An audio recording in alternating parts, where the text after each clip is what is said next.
questions. So I obtained the slides from the State Museum several years ago, and I brought them along to show you this today.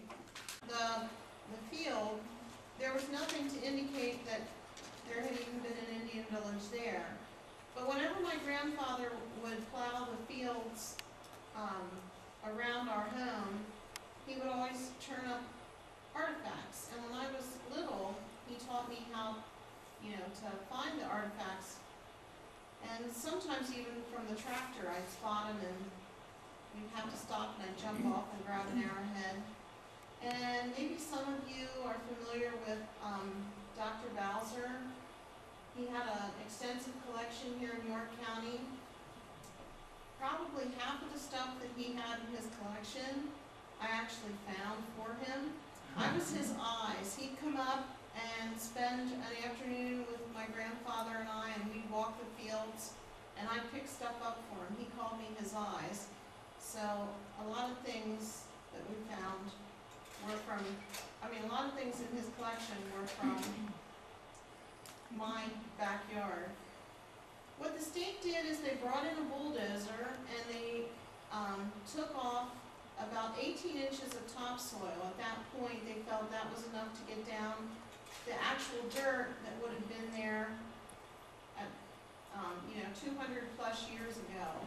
And this is what it looked like. Still, there's no indication to the untrained eye that there was Indian occupation there. But when they got a little closer, they would find dark spots on the soil, and that indicated that the soil had been disturbed and decay had taken place in that area. What they would do, the section they excavated was actually a cemetery. And you see the white frame over on the right. I know a lot of you are educated in how the archaeologists do their digs, but in case you're not, they would take a frame like that and use it as a grid on a map to map the actual cemetery, so they could keep everything in mind as far as where the different grave sites were located. These guys, I always say they get one with the mud. There was a lot of rain, and you can see, and if you've ever gone on digs, you know how dirty you can get. They start out with shovels and end up using little picks like the dentists use. But there's Barry Kent on the right, and Steve Warfel, who lives at the State Museum now. I think he's the curator of the archaeology department. That's him on the left. What year is this? What year? 1970. 1970. So they were a little bit younger probably. You can see how they have to get down into their work and what tools they use. There's a paintbrush and a trowel, and I think they're into the point now where they're using the little picks that you're used to using at the dentist office, or even ceramic tools. Is that one of the bundle burials there? Yeah, that's a bundle burial. Yeah. It's real close work, and there was a lot of details to pay attention to.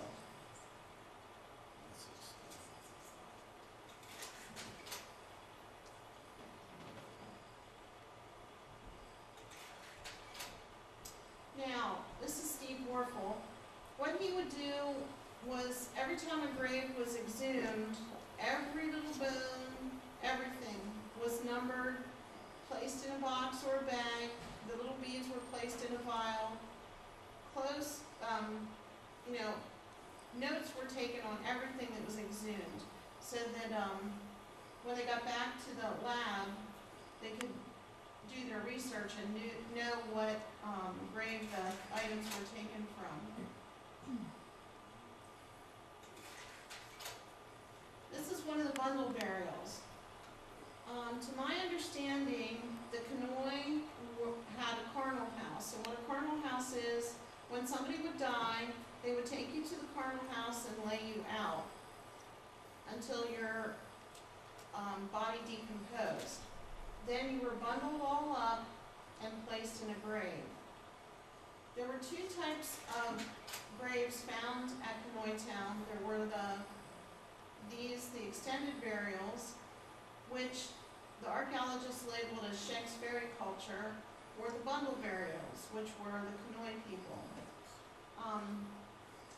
This one had the white arrows were put in each grave, and I don't remember what direction they were pointing, probably north. And they did that in order to see if there was any pattern in the way the bodies were laid. In other words, like if all the heads were facing east, there must have been a reason for that. But there was no rhyme or reason to the direction that they faced. Now you can see there's a clay pot here.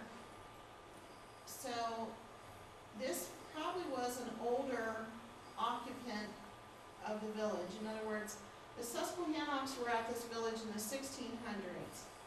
So this was an older grave site, and it's also the extended burial which the Susquehannocks were buried in.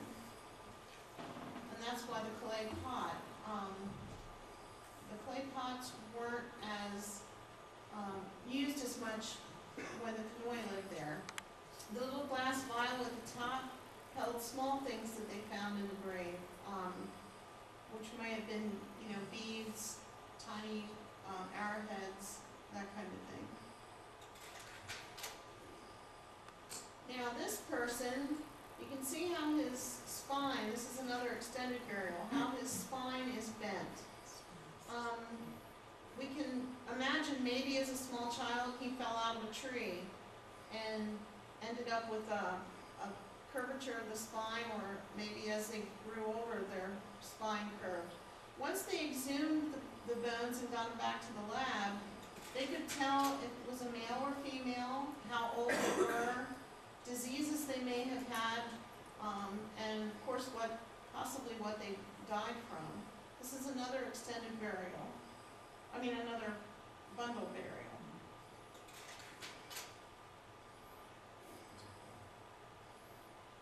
It's, Paul Nevin had, I know I'm not going to say his name correct, Cluckel here.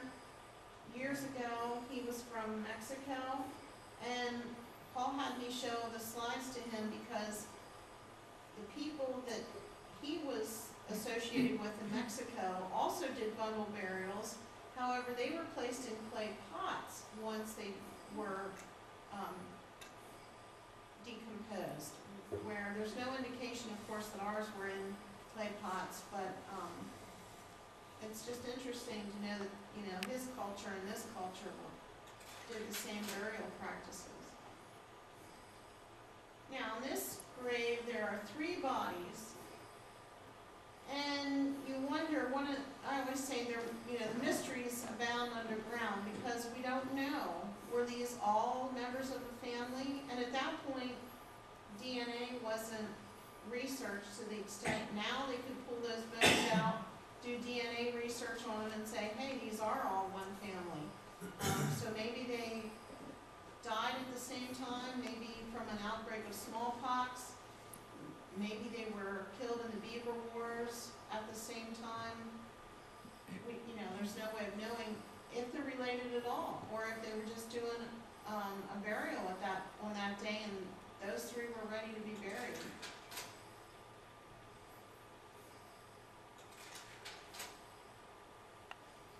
There's 2. Where are the skeletons now?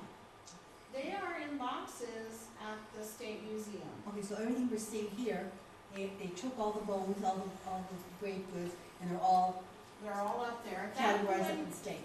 yeah, at that point they were allowed to remove the bones, at that time period. They were allowed to remove the bones. They are just sitting in boxes.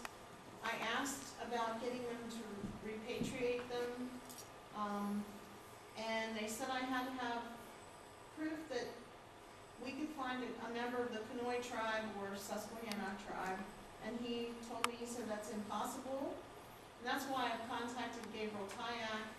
She thinks that one of her uncles can help me, and we possibly could get those bones back and bury them again, because it's pointless to have them up there in boxes, you doing any testing on them? Have they done DNA testing? I have gotten to talk to Steve lately, so I don't know. I don't know, you know, if it warrants any